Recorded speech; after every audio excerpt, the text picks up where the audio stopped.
Hello everyone, this video is sponsored by OneFootball. OneFootball is the app that you all need. We all have it here at Newcastle Fans TV to get all the latest information on Newcastle United and the Premier League. And January is going to be huge as well with the January transfer window. Make sure you download OneFootball to get all the latest information on incomings and outgoings on Newcastle United.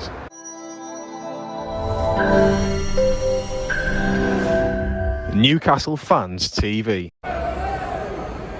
Right, hello everyone, match reaction. I'm keeping my mask on because of COVID, obviously. Different cities, Matt's up from Leeds. I bet you're happy you've came up now. Buzzing. Two games I've come up for now in the last month. We lost this one and drew the other one, both disappointing results. It is very disappointing. We'll come on that in a second. Is it a 4-0 hammering, or is it kind of City because we've faded off towards the second half?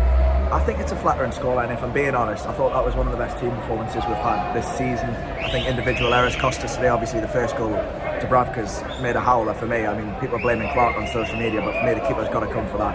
It does look like, to be fair, we have criticised Clark on this channel a lot, but it does look like Clark dips his head because he has something behind him. Yeah, it's the keeper's 6-yard box. He's got to command it and he just hasn't.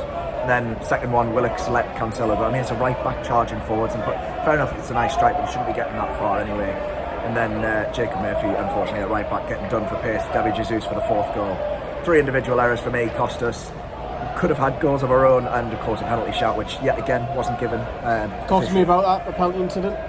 I don't understand how it's not a penalty, because the people are going to say, people on Toon supporters, the ball's nowhere near. But it doesn't matter where the ball is. The keeper's gone to play the ball, the player's taking it away from him, and he's taken out the attack. The attacker's tried to stop himself. We watch on the replay, Ryan Fraser tries to stop himself before he gets the goalkeeper. The goalkeeper comes out and clatters him. Regardless of where the ball is in play, it's still a foul. Like if you go in for a late challenge and the ball's already gone 5 seconds ago, it's still a late challenge and a foul. Yeah, I would agree. So, just for those that are neutrals out there, the ball is still in play and he takes him. So anywhere on the pitch, that's a free kick somewhere else. If it's out of play, it's not a penalty because the ball's dead. But yeah, that's the one that Newcastle again are going to look at, because we've seen it the other day, and our referee from Merseyside playing funny buggers at Anfield the other night. We need consistency from referees and we're still not getting it. And it's easy to say that you're bottom of the league, you're only saying that because we're not winning games. Didn't expect to get that today though, did we? No, I mean, coming into the game, I don't think any Newcastle fan was that optimistic. You know, they're coming off the back of a 7-0 win against Leeds last week, top of the league. Realistically, the best we were going to come away with today was a point. I thought we played really well. Johnny's shaking his head in the background saying that we should have taken all 3. But, you know, we're coming up against one of the best teams in the world with a fully fit squad, I might add. And we've got injuries ourselves. You're playing Matt Ritchie and Jacob Murphy as fullbacks. So, were you worried when you seen that team line up you've seen? Absolutely. I mean, because we've seen it early on the season under Bruce, and we're like, oh God, no. That back four, I mean, it played quite well, but Lascelles and Clark has been proven to be one of our worst centre-back pairings, and then he got 2 wingers converted as fullbacks, both of which have been done on multiple occasions this season. So it was a worrying back line. The rest I wasn't too fussed about, and Joe Willock again putting in a bit of a mediocre performance for me. Be surprised. Hooked off at half time? Yeah, hooked off at half time. Be surprised if he starts against Man United on Boxing Day. Very surprised. Yeah, Newcastle obviously gone doing 4-0, and it's look, we didn't expect to get that today. That's not what we're twisting about. Referee doesn't help with one decision that could have made it 2-1 if we scored that penalty, but we didn't expect to get now from Anfield the other day. These games coming thick and fast, and Newcastle are one of the only few clubs who aren't having a game suspended at the moment, and we're playing now. I know we've got no COVID, and hopefully that continues, that we don't have any COVIDs amongst our squad players, but Newcastle aren't getting the rest like other clubs are. Maybe that's a good thing or bad thing, I don't know. Maybe get these games out of the way, but as I say, Matt, nobody really stood out. Possibly Joelinton today. Yeah. In centre midfield, again, he's like a player reborn. Yeah, absolutely fantastic performance from him. He put maybe a couple of feet wrong, a couple of mistakes when he was just holding the ball a bit too long, but that's because there was no options around him. I thought tracking back, he was fantastic. He absolutely bullied Rodri on multiple occasions. Obviously Rodri going in the book early for a foul on Joelinton as well, a cynical foul.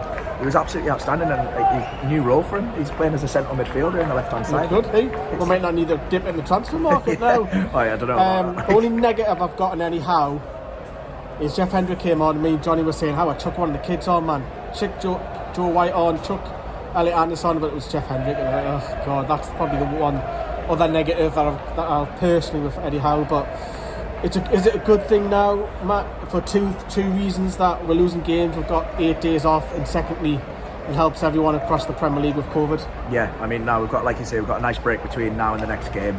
gives teams time to recover from the COVID cases that they've had, gives us a chance to step back from the results we've had, assess things and go into the game against Man United fresh. Like you said off camera, they've not had a game for a few weeks now, so they'll be lacking game time, game awareness. So realistically, Man United are there for the taking, because we'll have the freshness on them, really, having played a couple more games, and they've been out of it for a while. But yeah, hopefully we won't get a circuit breaker and the games don't stop.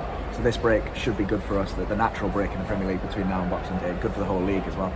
Yeah, Man City deserved the win. I'm not going to argue against that. My arm's hurt because this is my booster arm that I had in the other day. So gotta love you, leavers. We do have the last word coming up later on tonight, so stay tuned for that.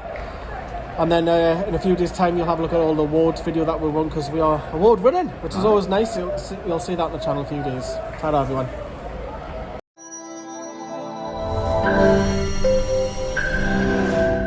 Newcastle Fans TV.